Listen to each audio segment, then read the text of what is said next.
I'd like to welcome to the show today Juno-nominated artist Glenn Marais.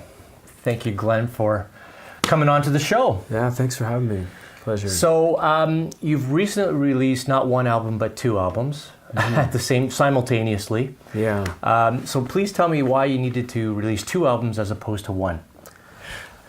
It was crazy. I got to be honest. The idea on paper seemed like a good idea because one's like a band album, one's a solo album. They're two different styles, but it got really crazy when getting down the artwork and everything. But I'm glad I did it, and because they represent two different sides of my music. And the Delta Blues one is where I'm really deeply immersed into, and I recorded it live. That's Preaching from Down Low. Preaching from Down Low, yeah, and it's just the music has just taken over me. I can't describe it.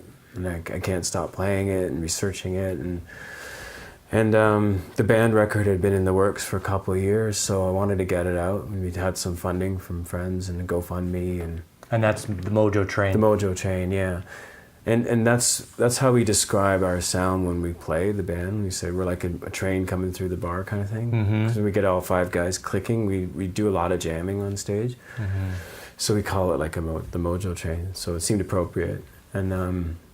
The Delta Blues record was recorded at the Sharon Temple, which is this incredible building, and it was actually designed to resonate, to enhance the music of the people that created this building. And they originally used to play up top, and the concept being the sound would descend from the heavens. So it seemed like the perfect place to record live, and it was phenomenal. The sound was amazing.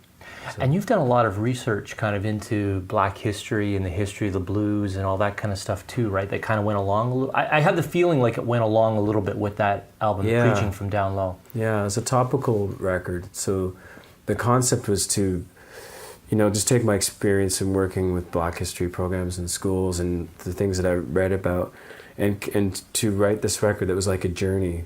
So written from a slave's point of view, from being on the plantation, and the first song is called "Lay My Burden Down." It's just it was to evoke that like field song kind of vibe to it, and then the next one is "I'm a Man." It's a house Negro who's talking about being whipped and put through all kinds of torture, but he keeps saying this resounding voice, "I'm a man. You can't take that from me," right? And then it just travels through and. All the things that happened, and one song was really inspired by what happened in Ferguson, and it's called Dirty Wind, and it's just about how racism seems to be picking up this weird momentum again.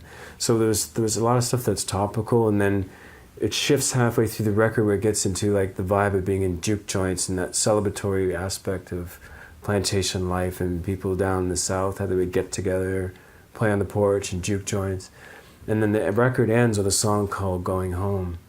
And it's just about how these guys would migrate to the north, and they called it the Great Migration after the First World War, and they came out for jobs in Detroit and all the big cities, and the music just exploded, right? The blues became electrified, but a lot of them returned back because it was just such a deep pull, resonant pull with them to be in the heartland of the South, Now you do a lot of work here in Native communities. Yeah. I know you do a lot of work in high schools too, but in Native communities. How do you find that the history of the blues and the blues genre kind of translates into Native communities here in Canada? I'll be honest, the music that I've been exposed to from a musical standpoint on First Nations community is the younger kids, they listen to stuff that they find online. So they're listening to the same things that the kids our age or around here are listening to. But there's a movement to reinstate their culture that was taken away from residential schools. So through the drum and chant and the ceremonies that accompany it. So that's the other side of music that I've been exposed to. But I was having a conversation this morning with my friend who's with me today, Steve Halston, and we were talking about, and he shared a story with me about the Acadians who went down to New Orleans and became the Cajuns, and how there's this connection there. So it's something I want to look into further, because I feel like their lives run in eerie parallels in a sense, right? Where their heritage and culture was stripped away from them, and they spent most of their life trying to reclaim it. And the reclamation seems to come through music and ceremony.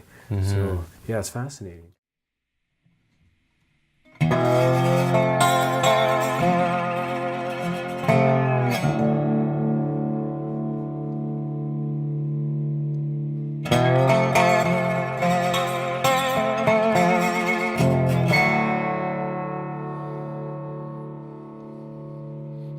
hurricane blowing across America, blowing that dirty wind.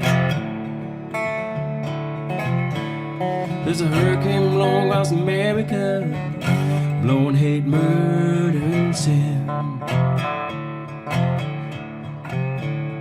When the people gonna be free, when you gonna let them in? Don't drink that dirty water, don't touch that liquor well. Don't preach that broken religion that served you so well. Don't talk about freedom to a man in chains. Don't tell me about your promises, Lord, they don't heal my pain. Like a lamb led to a slaughter, down on your neck.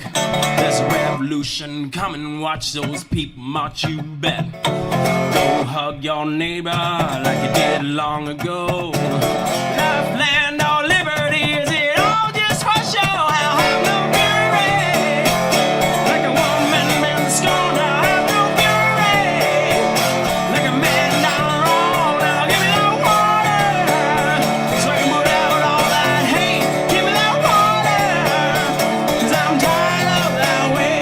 There's a hurricane blowing across America, blowing that dirty wind.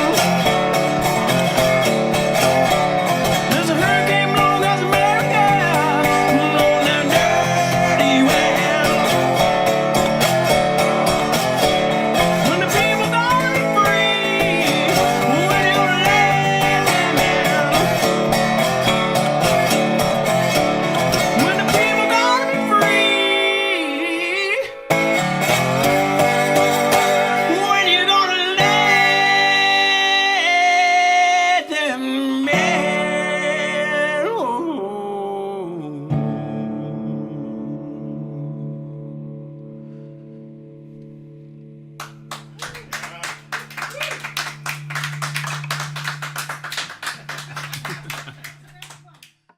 The blues is a fairly new thing for you, right?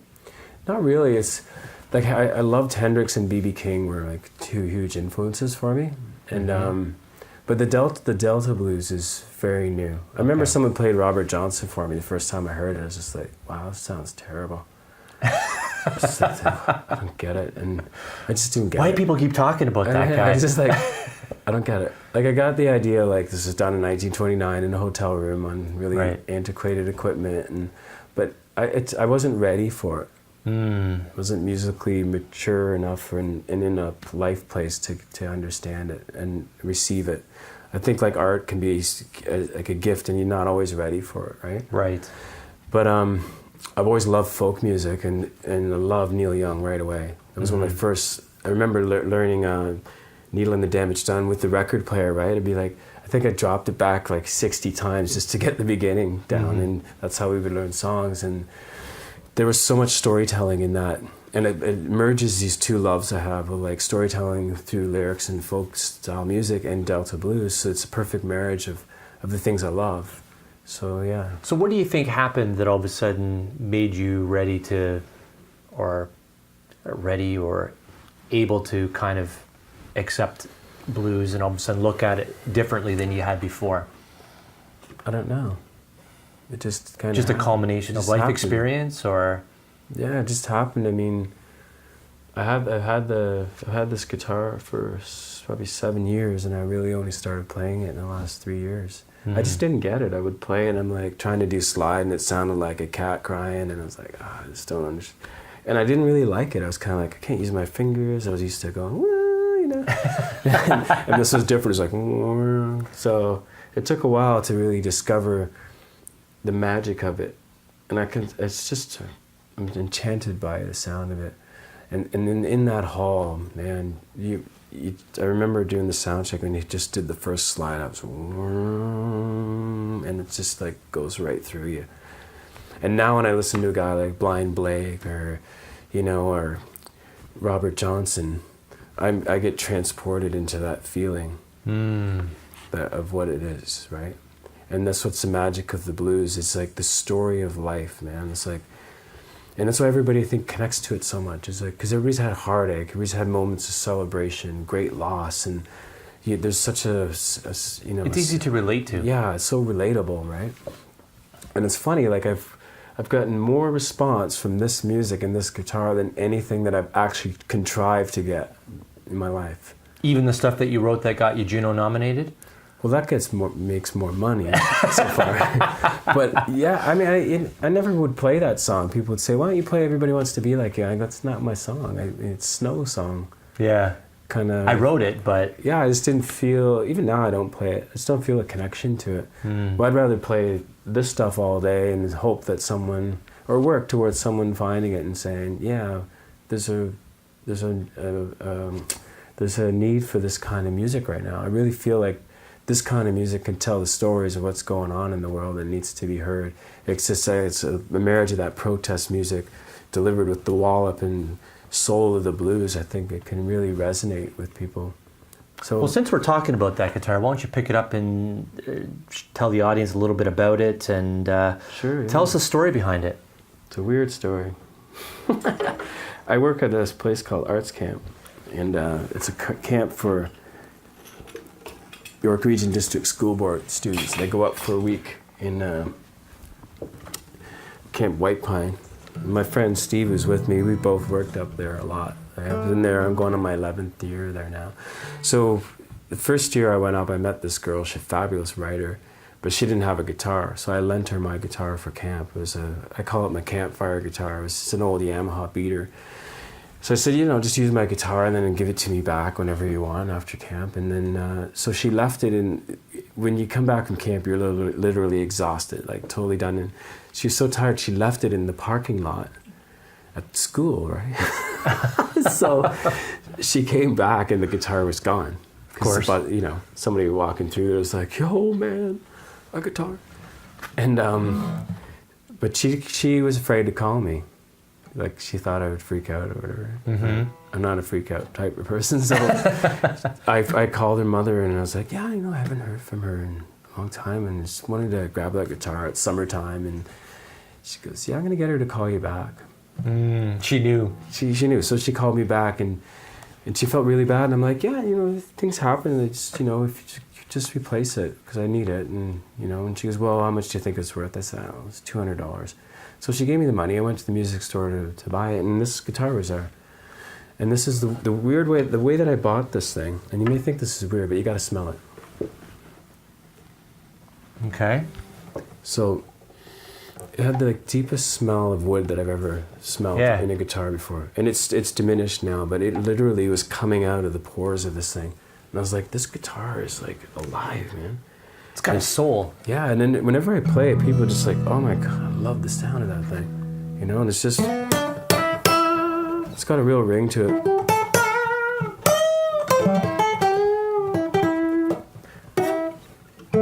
Does it have a name? Stevie. Stevie. After? My dad's middle name was Stephen. Okay. And I love Stevie Ray Vaughan, and my brother named it. Your brother named it? Yeah, I put a thing on Facebook. I want to name my guitar. like you're running a contest? Sort of. And he's just like, you should call it Stevie. So yeah, I call it Stevie. My other acoustic, I call it Bessie, and it makes no sense at all. And whenever I tell the kids like that, be careful with Bessie, they're just like... Especially because that one has a woman's name. Yeah. But, Stevie could be a woman. It could be. Yeah. Well, it's a beautiful... My dad loved music, so I feel it's appropriate. Well, thank you for all the great work that you're doing in First Nations community and schools and anti-bullying and everything else. And please go to Glenn's website, because when you do go to his website, not only you find out all about his music, but you'll also find out about all the great things that Glenn's working on that are related to music, but outside of music as well. His website's at the bottom of the screen, and you'll also have the opportunity to see where Glenn is performing, and make sure you go out and have the opportunity to go see him live and see this great album, Preaching from Down Low. Yeah, and I got a new one coming, man. Another one coming? Yeah, it's halfway written. Oh, fantastic. So we'll have to have you back on the show when that one's out. I'm excited. It's going to be called Juke. Juke. So stay tuned in the future for the album called Juke. Yeah. Thank you so much for coming on the show. Thanks, And Michael. thank you everybody for liking and sharing this video. And thank you for being part of the tribe. Very appropriate name for today. Yeah, it's and stay tuned because the last song is coming. Thank you.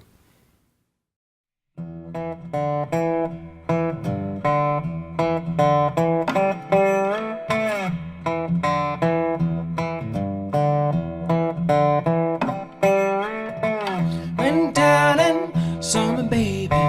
Went down and Lord, she make me crazy. Went down and saw my baby. We stayed up all night.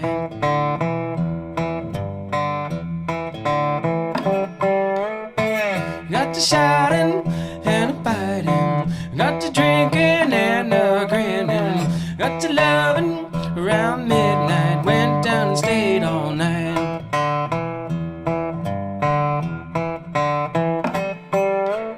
I don't want no hurt, I don't want no pain. I just want some good sweet love, 'cause that's where my mojo's at. That's where my mojo's at.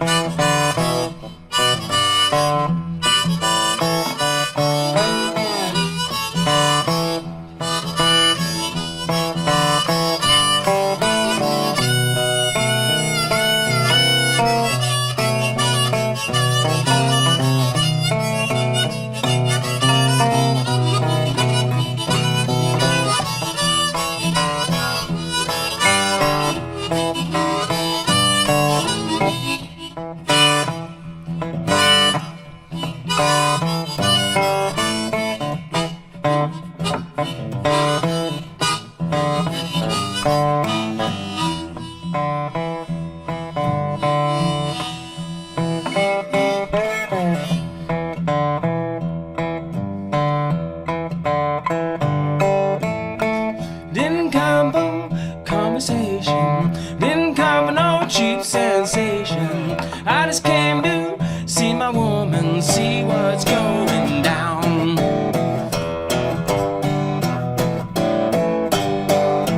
Oh, I don't want no hurt, I don't want no pain.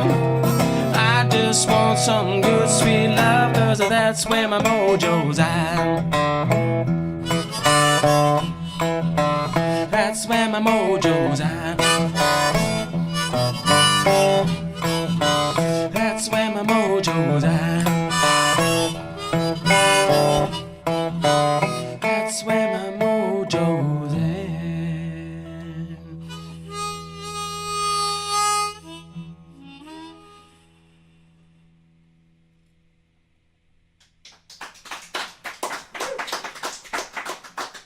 That's where my mojo's at.